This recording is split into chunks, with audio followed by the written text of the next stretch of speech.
सत्य, ईमानदारी और निरंतरता के सिद्धांतों पर आधारित स्थानीय, राष्ट्रीय और अंतर्राष्ट्रीय समाचारों को टेक्स्ट, ऑडियो और वीडियो के रूप में साझा करने के लिए लाइक, कमेंट और शेयर करें। रूस ने भारत को बार बार Su-57 का ऑफर दिया है। Su-57 स्टील्थ फाइटर जेट को मॉस्को दुनिया के सबसे एडवांस फाइटर जेट्स में गिनता है। रूस दावा करता है कि Su-57 एक 2 इंजन वाला मल्टीरोल स्टेल्थ जेट है। टीआईएब की रिपोर्ट में दावा किया गया है कि भारत और ग्रीस के बीच हाल ही में रक्षा बातचीत तेज हुई है। इस सिलसिले में पिछले महीने भारतीय वायुसेना के प्रमुख एपी सिंह ने एथेंस का दौरा किया था और ग्रीक वायुसेना प्रमुख लेफ्टिनेंट जनरल डेमोस्थेनीस ग्रिगोरियादिस से मुलाकात की थी। राफेल जेट बनाने वाली फ्रांसीसी कंपनी डसॉल्ट एविएशन के चेयरमैन और सीईओ एरिक ट्रैपियर के हवाले से एक फ्रांसीसी रिपोर्ट में कहा गया है कि भारत ने अपना एक राफेल लड़ाकू विमान खो दिया है।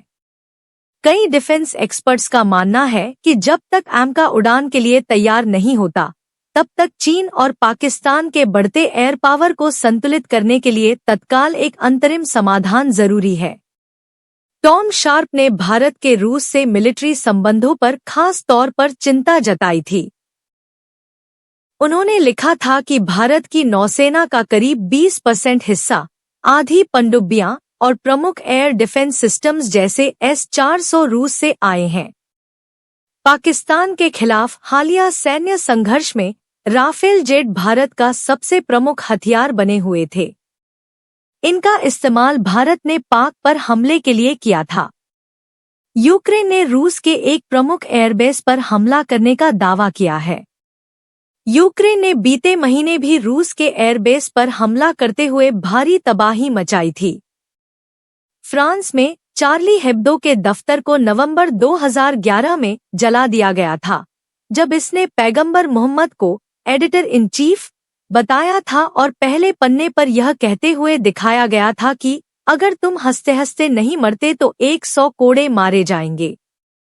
भारत में बिजली की खपत में 2020 के बाद पहली बार गिरावट आई है, जिसका मुख्य कारण इस साल गर्मी कम पड़ना है। रूस ने भारत को बार बार Su-57 का ऑफर दिया है। Su-57 स्टील्थ फाइटर जेट को मॉस्को दुनिया के सबसे एडवांस फाइटर जेट्स में गिनता है।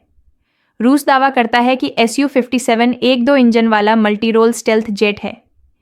टीआईएफ की रिपोर्ट में दावा किया गया है कि भारत और ग्रीस के बीच हाल ही में रक्षा बातचीत तेज हुई है। इस सिलसिले में पिछले महीने भारतीय वायुसेना के प्रमुख एपी सिंह ने एथेंस का दौरा किया था और ग्रीक वायुसेना प्रमुख लेफ्टिनेंट जनरल डेमोस्थेनीस ग्रिगोरियादिस से मुलाकात की थी। राफेल जेट बनाने वाली फ्रांसीसी कंपनी डसॉल्ट एविएशन के चेयरमैन और सीईओ एरिक ट्रैपियर के हवाले से एक फ्रांसीसी रिपोर्ट में कहा गया है कि भारत ने अपना एक राफेल लड़ाकू विमान खो दिया है। कई डिफेंस एक्सपर्ट्स का मानना है कि जब तक हमका उड़ान के लिए तैयार नहीं होता, तब तक चीन और पाकिस्तान के बढ़ते एयर पावर को संतुलित करने के लिए तत्काल एक अंतरिम समाधान जरूरी है। टॉम शार्प ने भारत के रूस से मिलिट्री संबंधों पर खास तौर पर चिंता जताई थी। उन्होंने लिखा था कि भारत की नौसेना का करीब 20% हिस्सा आधी पनडुब्बियां और प्रमुख एयर डिफेंस सिस्टम्स जैसे S-400 रूस से आए हैं। पाकिस्तान के खिलाफ हालिया सैन्य संघर्ष में राफेल जेट भारत का सबसे प्रमुख हथियार बने हुए थे। इनका इस्तेमाल भारत ने पाक पर हमले के लिए किया था। यूक्रेन ने रूस के एक प्रमुख एयरबेस पर हमला करने का दावा किया है।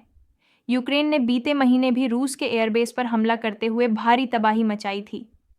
फ्रांस में चार्ली हेब्डो के दफ्तर को नवंबर 2011 में जला दिया गया था, जब इसने पैगंबर मोहम्मद को एडिटर इन चीफ बताया था और पहले पन्ने पर यह कहते हुए दिखाया गया था कि अगर तुम हंसते हंसते नहीं मरते तो 100 कोड़े मारे जाएंगे।